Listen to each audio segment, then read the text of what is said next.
In the remote mountains of Kentucky, where the dangerous path of the wilderness road carved its way toward the western frontier, an inn once stood that travelers would speak of in hushed, reverent tones. Millbrook Inn, they said, offered something no other establishment could provide, a warmth that went far beyond clean beds and hot meals. This mountain sanctuary was run by 4 sisters. Weary men would arrive as strangers but leave feeling they had discovered something precious, something worth the treacherous journey back. Across 3 states, the reputation of the Cunningham Sisters had spread. Just to spend extra nights at Millbrook Inn, merchants would delay their business trips. Through hostile mountain passes, cattlemen would take dangerous detours rather than miss the opportunity to experience the sisters' legendary hospitality. And of comforts that lonely travelers rarely found, those who had stayed there would speak. The attention was so personal, so intimate, that when it came time to leave, grown men would weep. But in the winter of 1851, something changed. Throughout Kentucky, travelers began arriving at settlements with disturbing tales. The road to Millbrook Inn, they claimed, had become littered with abandoned wagons and riderless horses. As frontier hysteria, local authorities dismissed these reports until a pattern emerged that could no longer be ignored. Without a trace, dozens of men had vanished, and the last place anyone remembered seeing them was on the winding mountain path that led to the Cunningham sisters' welcoming door. Before we continue with the story of what really happened in those isolated Kentucky mountains, I need you to do something for me. Hit that subscribe button and ring the notification bell. Stories like this, you won't want to miss. And in the comments, tell me what state you are listening from. From across the country, I love connecting with listeners who share my fascination with America's buried secrets. That the warmth travelers found at Millbrook Inn came with a price far more terrifying than anyone could have imagined, this is what authorities were about to discover.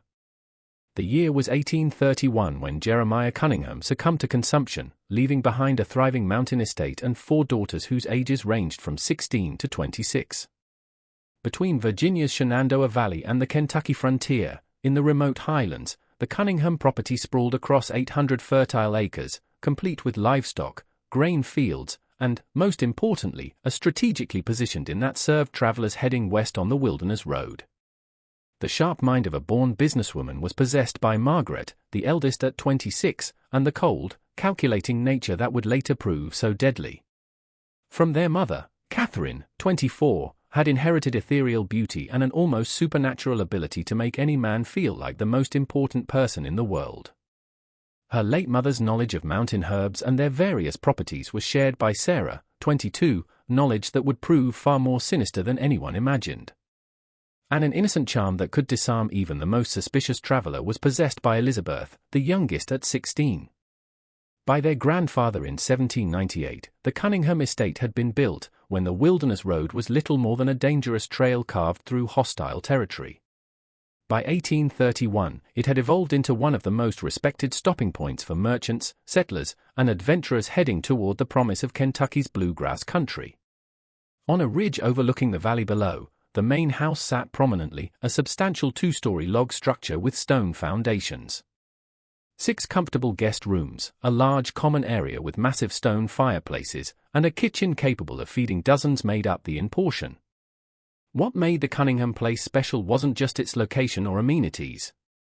It was the reputation for hospitality that had been carefully cultivated over 3 decades. Hundreds of miles away in towns, travelers would speak about the warmth of the Cunningham welcome, the quality of their mountain whiskey, and the comfort of clean beds after weeks on dangerous roads. Something more valuable than gold had been built by Jeremiah. Trust. A small but loyal staff was employed by the property. Since the inn's early days, Ezra Hawthorne, a weathered mountain man in his 50s, had worked as foreman. His knowledge of the mountains was encyclopedic, and his loyalty to the Cunningham family was absolute. 3 years earlier, the Zimmer brothers, Klaus and Heinrich, 2 German immigrants, had arrived, seeking work and stability in the New World. Near the property's eastern boundary, they lived in a cabin and managed the livestock and agricultural operations with Germanic efficiency.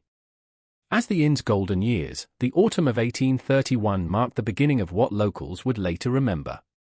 Initially working together out of necessity, the sisters discovered they possessed a remarkable ability to make guests feel not just welcome, but genuinely cherished. Margaret's business acumen kept the operation profitable. Catherine's charm kept guests lingering longer than planned.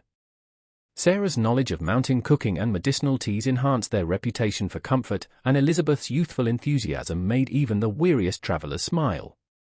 But beneath this facade of mountain hospitality, something darker was stirring. The isolation that had once protected the Cunningham family from the dangers of frontier life now provided something else entirely: privacy. And for 4 young women with sharp minds and few scruples, privacy could be a dangerous thing indeed. It was a November evening in 1832 when Thomas Kellerman arrived at Millbrook Inn, and with him, the first hint of the darkness to come. A cattle buyer from Richmond, Kellerman was traveling alone with a substantial purse of gold coins intended for purchases in Kentucky. He was a man of 45 years, recently widowed, with no children and few close ties, precisely the type of guest the sisters would later learn to identify with terrifying precision. When Kellerman's horse stumbled up the winding path to the inn, the temperature had dropped below freezing, and a light snow was beginning to fall. With her practiced smile, Margaret greeted him at the door, noting immediately the quality of his clothes, the weight of his saddlebags, and most importantly, the loneliness in his eyes. More than just money, a man traveling alone just 1 year after losing his wife was carrying a desperate need for human connection. "Welcome to Millbrook Inn," Margaret said, her voice carrying just the right mixture of professionalism and warmth. "I'm Margaret Cunningham and these are my sisters. We'll make sure your stay is everything you need it to be." The warm glow of the common room, the smell of Sarah's venison stew, and the sight of Catherine arranging fresh wildflowers despite the season, Kellerman's eyes brightened as he took it all in. This was exactly what a lonely widower needed, a place where beautiful, attentive women would treat him like family rather than just another paying customer. An experience unlike any he'd ever encountered at an inn was provided to Kellerman by the sisters over the next 3 days. Restaurant-quality feasts featuring perfectly seasoned game, fresh bread, and her famous honey cakes were provided by Sarah. Margaret engaged him in lengthy conversations about business and politics, making him feel intellectually valued. Elizabeth's innocent laughter at his stories made him feel worldly and important. But what Kellerman truly craved, the illusion of romance, was provided by Catherine. On his second evening, after the other guests had retired, Catherine found Kellerman sitting alone by the fire, staring into the flames with the hollow expression of a man who had lost everything that mattered to him. With 2 glasses of Sarah's special spiced rum, she approached, each warming perfectly in crystal tumblers that caught the firelight. "You seem troubled, Mr. Kellerman," she said, settling into the chair beside him with fluid grace. "Sometimes sharing a burden makes it lighter." For the next 2 hours, Kellerman found himself pouring out his heart to this beautiful woman who listened with such genuine attention. He spoke of his late wife, Mary, of their failed attempts to have children, of returning each evening to an empty house that still smelled faintly of her lavender soap. With perfect sympathy, Catherine listened, occasionally touching his hand or leaning closer with apparent compassion. "Loneliness is a terrible thing," she said softly as the fire burned lower. "But it doesn't have to be permanent." What happened next was never recorded in any official document. But its own story was told by Kellerman's behavior the following morning. With the satisfied expression of a man who had rediscovered reasons for living, he moved through breakfast. Despite his original urgency to reach Kentucky, he extended his stay by 2 additional days. Most tellingly, he began making plans to return to Millbrook Inn on his journey home to Richmond. "I've never experienced hospitality like this," he told Margaret as he prepared to leave. "You and your sisters have created something truly special here. I'll be recommending this place to every traveler I meet." Margaret smiled and accepted his generous payment, nearly double the standard rate, pressed into her hands with genuine gratitude. "We look forward to your return visit, Mr. Kellerman. Safe travels." But Thomas Kellerman would never complete his journey to Kentucky. Near Cumberland Gap, his horse was found 3 days later, wandering riderless. Without a trace, Kellerman himself had simply vanished, leaving behind only questions and a mystery that would never be officially investigated. The assumption, logical enough for the dangerous frontier, was that he had fallen victim to bandits or wild animals. Only the Cunningham sisters knew the truth. In the woods a half-mile from the inn when Kellerman departed that morning, Heinrich Zimmer had been waiting. The German immigrant was handy with tools and possessed the kind of quiet efficiency that made him valuable for tasks that required discretion. The blow that ended his life was never seen by Kellerman, delivered with a blacksmith's hammer to the base of his skull. His body was wrapped in canvas and buried in a predetermined location deep in the mountain forest, while his substantial purse of gold coins found its way back to Millbrook Inn. That night, the four sisters sat around their kitchen table counting Kellerman's money and planning their future. Margaret had done the calculations. The amount they'd just acquired exceeded the inn's legitimate profits for an entire year. That lonely men could be manipulated with shocking ease had been proven by Catherine. That traces of evidence could be eliminated with the right knowledge of chemistry and mounting craft had been demonstrated by Sarah.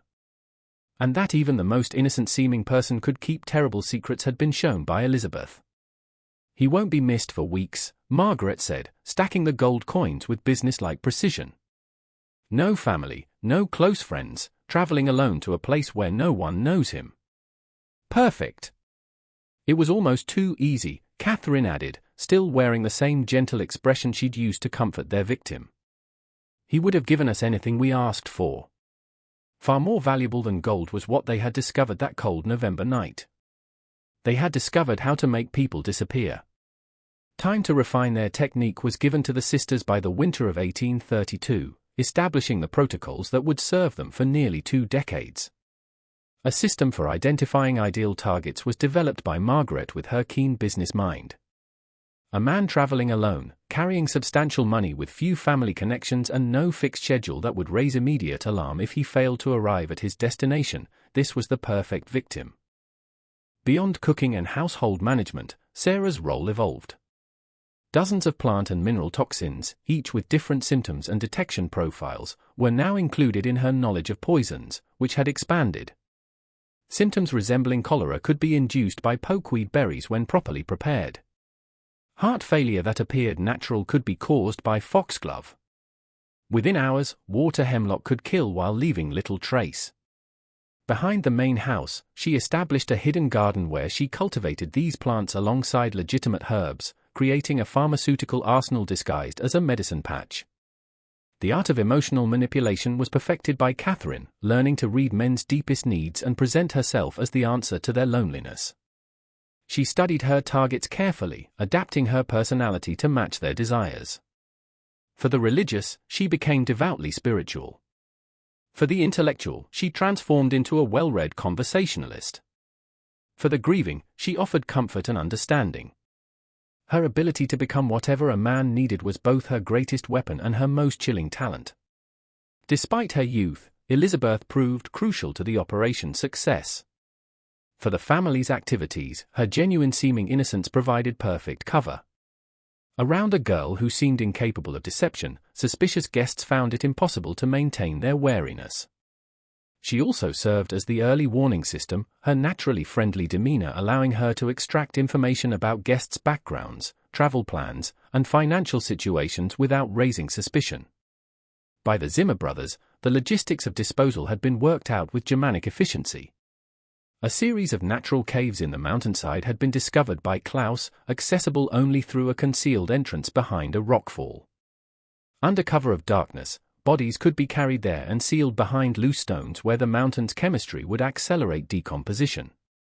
Personal effects were carefully sorted. Anything valuable was kept, while items that might identify the victim were buried separately or destroyed. Perhaps the most crucial was Ezra Hawthorne's role. His reputation in the region was beyond reproach, and his word carried weight with local authorities. When questions were occasionally raised about missing travelers, Ezra would solemnly confirm that the individual had indeed stayed at Millbrook Inn but had departed in good health and spirits. His weathered face and honest demeanor had never failed to satisfy even the most persistent inquirer. Their second victim was brought by the spring of 1833, a tobacco merchant named William Fraser from North Carolina. Nearly $500 in silver coins, the proceeds from a successful season's crop sales, was being transported by Fraser. He was a bachelor of 38, known for his reclusive nature and his practice of making business trips alone to avoid sharing profits with partners. On a rainy April evening, Fraser arrived, immediately drawn to the warmth and comfort of the inn. With precision, the sisters deployed their refined strategy after weeks of uncomfortable travel. Margaret engaged him in business discussions, learning about his financial situation and travel plans. Sarah provided exceptional meals that made him reluctant to continue his journey. Elizabeth entertained him with piano music and innocent charm that reminded him of the daughter he'd never had. But it was Catherine who sealed Fraser's fate. On his third night at the inn, she found him reading alone in the common room, a leather-bound volume of poetry open on his lap. With apparent shyness, she approached, asking if he might read aloud, as she had little education but loved the sound of beautiful words. For 2 hours, Fraser read to Catherine by lamplight, his voice growing stronger and more confident as she listened with rapt attention.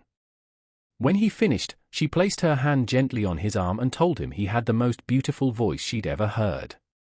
The loneliness that had hardened around Fraser's heart for decades began to crack. "I've never met anyone like you," he told her, his voice thick with emotion he'd suppressed for years. "You make me feel alive again." "Then don't leave tomorrow," Catherine replied, her eyes reflecting the lamplight with perfect calculated sincerity. "Stay another day. Let me listen to you read again." By a week, Fraser extended his stay, during which Catherine gradually increased their intimacy while Sarah began introducing small amounts of pokeweed extract into his evening tea.